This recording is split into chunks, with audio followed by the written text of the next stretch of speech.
Yeah, first off, I want to give all praises to Yahweh, Hashem, Yahushai, Hashem, Kodash. Yeah, and double honors to the apostles and the elders of Great Stone, and peace and blessings to the elect, the nation of Israel. Hey, this is Brother Rob from the Great Stone, Jamaica. I'm bringing you this lesson to the Spirit and power of Yahweh, Hashem, Yahushai, Hashem, Kodash. Hey, Lord willing, this will be edifying, man. Right, and before I even get into the lesson, I'm going to bring out this precept here and then we'll continue. So this is Sirach 39, verse 1. It's about he that giveth his mind to the Most High, to the Lord the Most High, and is occupied in the meditation thereof, will seek out the wisdom of all the ancient and be occupied in prophecies. That's right. So with the events that are taking place these days, it will, if you don't know the prophecies or are not occupied in the prophecies, man, they will make you feel some type of way, right? If you do, especially if you don't know the prophecies, man, you might think that certain things are about to happen, and then they don't happen. But you have to know the prophecies, man. You have to stay in the prophecies. You have to know what the prophecies say about everything, man. Right? Even as we're gonna go into this recent attack on Russia by Ukraine. And then you have talks about Russia threatening nuclear warfare. But we know these things, we know as the prophecy says, it's surely the least of the flock. Hey, we're going to get into those scriptures, man. But you have to know that certain scriptures have to get bring out first. The scripture tells us let me get it too. Scripture tells us no wind now go blow until the elect is been sealed, man. This is Revelation 7 and verse 1. It says, and after these things I saw 4 angels standing on the 4 corners of the earth, holding the 4 winds of the earth, that the wind should not blow on the earth, nor on the sea, nor on any tree. Right? It said, and I saw another angel ascending from the east, having the seal of the living power. And he cried with a loud voice to the 4 angels to whom it was given to earth the earth, or the sea, saying, earth not the earth, neither the sea, nor the trees, till we have sealed the servants of our power in their foreheads. That's right. So until the elect is being sealed, man, these things won't happen. Certain events won't be taking place. There won't be Armageddon, right? The war of the end. Until the elect is being sealed, man. Right? So this article, man, I'm just going to use the headline. It's a Russia-Ukraine war. It's a will Vladimir Putin order nuclear attacks against Volodymyr Zelensky headed nation after Sunday's drone strikes. And the answer is no. Something will happen to cool down the times, man. It will all settle back down, man. Because as you said, we're going to get into the prophecy. This has to come to pass. So this is Jeremiah 49 verse 20. It said, therefore hear the counsel of Yahweh, that he had purpose against Edom, and his purposes that he had purpose against the inhabitants of Teman. It says, surely the least of the flock shall jar them out. That's right. Who is the least of the flock, man? These 1948ers, Amalek, man. JWOs, man. It said, they will surely jar them out. Right? Israel, those that dwell in the land of Israel right now, right? They will first draw out, especially draw America into this war, because they will go against Persia and thus drawing America into this war. And then as we're going to go into Ezekiel, Gog going to be a god unto them. So this is how this war is going to be kicked off, man. Surely the least of the flock could draw them out. Right? Surely he shall make their inhabitants desolate with them. That's right. So this won't happen until these 1948ers really push It's war, man, right? And we know, as we said, we know that these things won't happen because the scripture here said, Proverbs 21 verse 1 is the king's heart is in the hand of the Lord. That's right. So no matter how mad he's feeling right now because of these drone strikes, man, it's the Lord not ordained it to happen. It won't happen until the time. And it won't happen until the prophecy comes to pass because the king's heart is in the hand of the Lord, man. As the rivers of water, he turn it whithersoever he will. That's right. So no matter how you think, you're going to say this will be the time that this will trigger him off. Hey, it won't happen, man. It won't happen. Everything is in the Lord's control. And the Lord has prophecies, and prophecies has to come to pass. Right?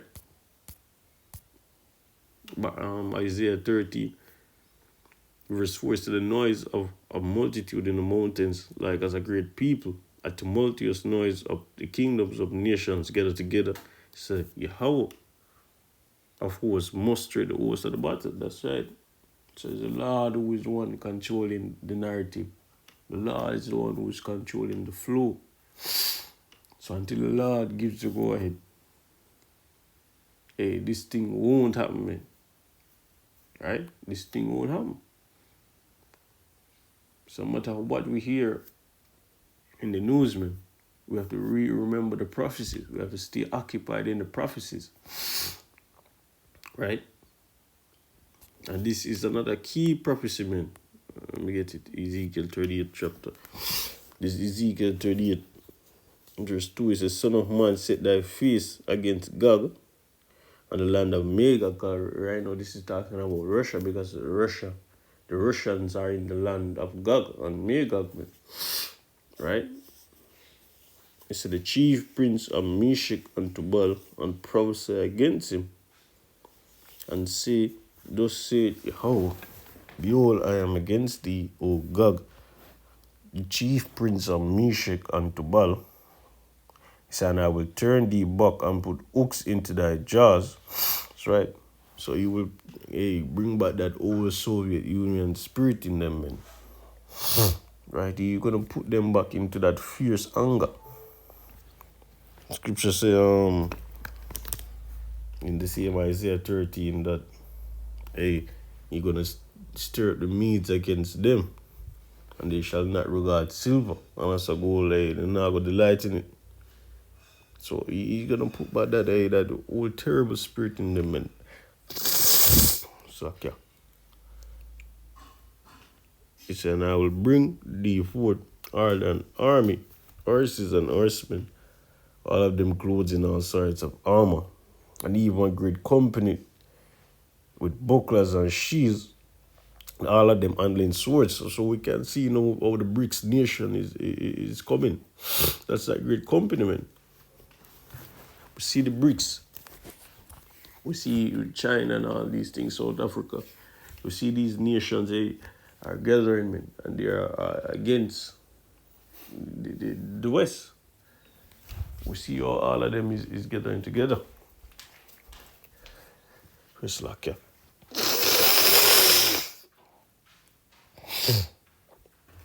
Yeah, I'm going to continue. It's a Persia, which is Iran, Persia, Ethiopia, and Libya. All of them with shields and helmet. It's a Gomer, all his bands, the house of Togomar of the North Quarter, so that's Turkey, and all his bands, and many people with thee. Many people, man. Many people with thee. It's a be thou prepared and prepare for thyself, thou and all thy company, and that are assembled unto thee, and be thou a guard unto them. So Russia is going to be a guard unto them, man. So when these 1948ers go against Persia, Russia is going to come to their aid. Right? This is how this thing is going to play out, man. No other way. Surely the least of the flock going to draw them out. They're going to attack Persia. And this is going to happen. Right? The Russians are going to be a god unto them, man. And after many days thou shalt be visited, and in the latter years thou shalt come into the land that is brought back from the sword, and is gathered out of many people against the mountains of Israel, which have been always waste, but is brought forth out of the nations, and they shall dwell safely of all of them. Just jump down to verse 10. Thus saith Yahweh, it will also come to pass that at the same time things shall come into thy mind, and thou shalt think an evil thought. Hey, hey, we don't reach that point yet, man. We don't reach that point yet, man. When Putin's gonna think an evil thought, even though it doesn't have to be Putin, because the Lord can take him out, but right now he's the one steering the ship, right? And thou shalt say, I will go up to the land of unwalled villages. Hey, you think that is, man? That's America. And I will go to them that are at rest. That sounds familiar. And that's just safely, all of them dwelling without walls and having neither bars nor gate. So to take a spoil and to take a prey, and to turn thine hand upon the desolate places that are now habited, and upon the people that are gathered out of the nations, which have gotten cattle and goods that dwell in the midst of the land. And we know because America is the police of the earth, their military stretched thin, because they have a lot of bases in all different parts of the world. So they have no one at home, man. So this is how, when the invasion takes place, it's gonna be terrible, man. Terrible. Bring out the scripture before we close it off. Bring out the Isaiah 13. Isaiah 13, verse 17. It says, Behold, I will stir up the Medes against them, which is the Russians, which shall not regard silver, and as for gold they shall not delight in it. Hey, because that day, man, as the scripture say, you're gonna think of evil thought, man. You can't be able to buy them out, man. It's gonna be way past that, man. But to be honest, people are tired of America, man. People are tired of America. Verse 18, say their bows, these ICBMs, shall also shall dash the young men to pieces, and they shall have no pity on the fruit of the womb. Their eyes shall not spare children. Hey, when these missiles hit, man, nothing will stay in their sight. They can read Joel, the 2nd chapter. Right? You're going to go through the streets. Hey, if never one thing, I'll bring it up. But hey, they get ready to go to work. So with that, I'm giving all praises to Yahweh. Ba'ashem Yahushua, Ba'ashem HaKadosh. Hey, shalom.